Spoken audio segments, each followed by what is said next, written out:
Gua Sunyaragi adalah peninggalan Kesultanan Cirebon yang dibangun pada abad ke-17 hingga ke-18 Masehi.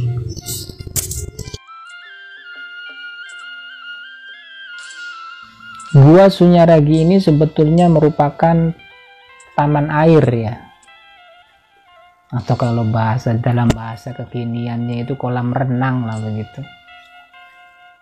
Cuma kolam renang itu kan dulu kan hanya raja-raja saja yang punya kolam renang, nggak kayak zaman sekarang kan begitu.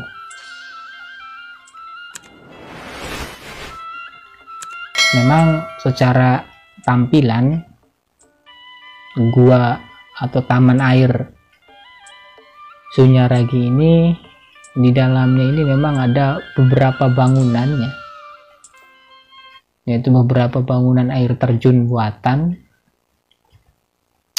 yang dibuat dari batu karang gitu.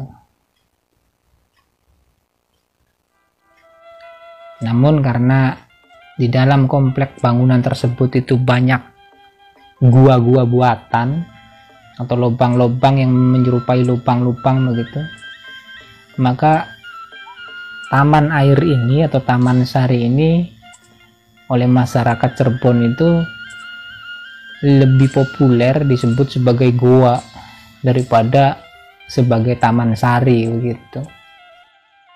Sejarah terbentuknya Goa Sunyaragi dimulai ketika Pangeran Karangrangen mempunyai ide menjadikan tempat menyepinya para Sultan Cirebon yang sudah ada sejak lama menjadi lebih indah.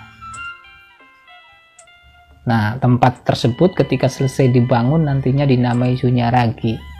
Jadi artinya Sunyaragi, Taman Sunyaragi itu dahulu sebelum zamannya Pangeran Karangrangen itu sudah ada, jadi sudah digunakan oleh Sultan-Sultan Cirebon sebelumnya sebagai tempat menyepi, karena memang di daerah itu konon dahulunya itu ada danau gitu, ada satu danau gitu.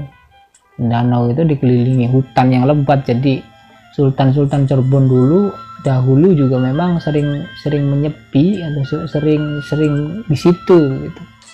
Nah, Pangeran Karangrangen ini mempunyai ide agar tempat itu dijadikan tempat yang privat begitu, tempat khusus untuk raja gitu. Jadi dibangun kolam renang atau dibangun taman sari gitu. Jadi idenya Pangeran Karangrangen. Adapun mengenai istilah Sunyaragi ini berasal dari dua kata, yaitu kata sunya dan kata ragi. Sunya maksudnya sunyi atau tempat menyepi, sementara ragi bermaksud badan atau raga. Dengan demikian, tempat tersebut itu mempunyai maksud tempat menyepi begitu, tempat untuk menyepi, tapi menyepinya para raja kan begitu. Arsitektur Gua Sunyaragi ini dipercayai diarsitekturi sendiri oleh Pangeran Karangrangen. Jadi Pangeran Karangrangen ini nama lainnya ini Pangeran Arya Cirebon ya pemirsa.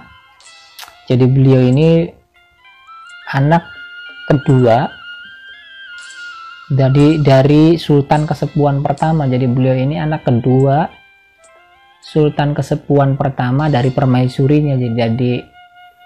Jadi Sultan Kesepuan pertama itu punya anak putra mahkota yang nantinya jadi Sultan Kesepuan II itu.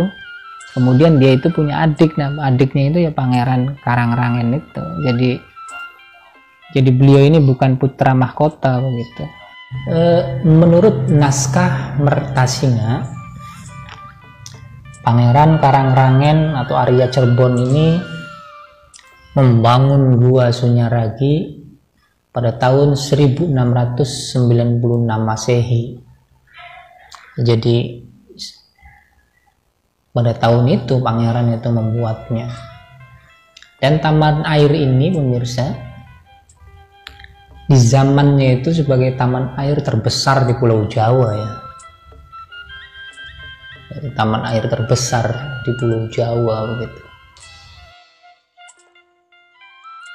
Adapun mengenai pendanaan Gua Sunyaragi, karena sifatnya sebagai taman terbesar begitu di Pulau Jawa, bentuknya terbesar, jelas pendanaannya ini banyak ya, artinya memerlukan duit yang banyak. Dari mana Pangeran Karangrangen ini mendapat banyak duit? Ya, selain dari kekayaan pribadinya, kekayaan keluarganya atau kekayaan keluarga keraton, beliau juga memperoleh pendanaannya itu melalui bantuan daripada pengusaha Cina Cirebon. Jadi beliau dapat bantuan dari para pengusaha Cina Cirebon yang kaya-kaya begitu. Kebetulan kan beliau kan akrab dengan para pengusaha itu. Menurut naskah Mertasinga bahwa pengusaha Cina Cirebon yang membantu pendanaan adalah orang-orang Cina yang dahulunya dibantu oleh Kesultanan Cirebon. Mereka itu sebelumnya adalah orang-orang Cina pelarian dari Rembang, dari Jawa, daerah Jawa Tengah, dari Rembang. Jadi dahulu itu mereka lari karena pada tahun 1670 itu di wilayah Kesultanan Mataram itu sedang meletus pemberontakan Trunojoyo itu, pemberontakan yang nantinya menggulingkan Amangkurat I itu. Karena wilayah Mataram, kekuasaan Mataram di Jawa bagian tengah sana itu kan sedang tidak kondusif. Nah, orang-orang Cina ini kabur ke Cirebon, karena Cirebon itu kan waktu itu kan wilayah yang damai ya. Nah, di Cirebon itu para pengusaha yang lari itu kan dilindungi oleh Cirebon, bahkan diberi tempat tinggal dan tempat usaha. Nah, kebanyakan di antara Cina-Cina Rembang itu sukses gitu. Nah, makanya ketika pemerintah Kesultanan Cirebon, dalam hal ini Kesultanan Kasepuhan, punya hajat membangun taman, mereka dengan sukarela berbondong-bondong membantu pendanaannya sebagai wujud terima kasih kan begitu. Masa setelahnya, yaitu ketika Kesultanan Kasepuhan Cirebon diperintah oleh Sultan Matangaji, Cirebon ini atau Gua Sunyaragi ini pernah dibombardir Belanda, jadi pernah diserbu Belanda begitu. Sebab pada zaman itu Cirebon yang sudah menjadi vasal Belanda sejak Sultan Kasepuhan I itu, oleh Sultan Matangaji ini ingin merdeka begitulah gampangannya, atau ingin lepas dari Belanda, sehingga Sultan Matangaji dengan diam-diam itu memupuk kekuatan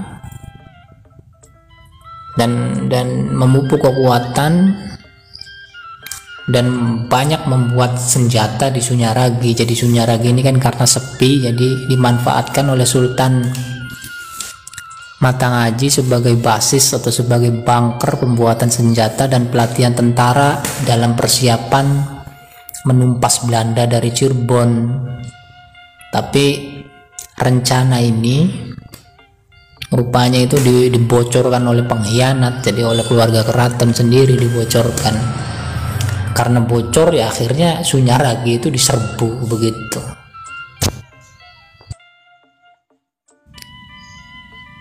Selepas peristiwa itu Sunyaragi itu mulanya terbengkalai ya. Jadi mulai terbengkalai itu ya pada zaman itu, pada waktu itu. Zaman selanjutnya kondisi Gua Sunyaragi makin terbengkalai lagi setelah kondisi Cirebon berubah ya. Artinya danau yang ada di lingkungan Sunyaragi itu sudah mengering, hutan-hutannya sudah habis, Jadi ya sisa-sisanya itu ya hingga sekarang itu sebagaimana yang kita lihat itu, jadinya sekarang ya seperti ini Sunyaragi itu. Kini Sunyaragi dijadikan sebagai cagar budaya ya pemirsa, peninggalan cagar budaya.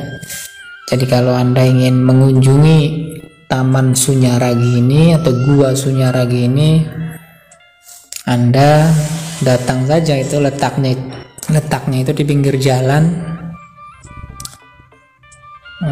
dekat dengan Jalan Perjuangan sebelum terminal ya, dekat sekali. Tarifnya cuma Rp10.000 saja, murah. Demikian saja penjelasan dari Bung PI. Semoga penjelasan tentang sejarah Gua Sunyaragi ini dapat memberikan pengetahuan baru bagi Anda. Assalamualaikum warahmatullahi wabarakatuh.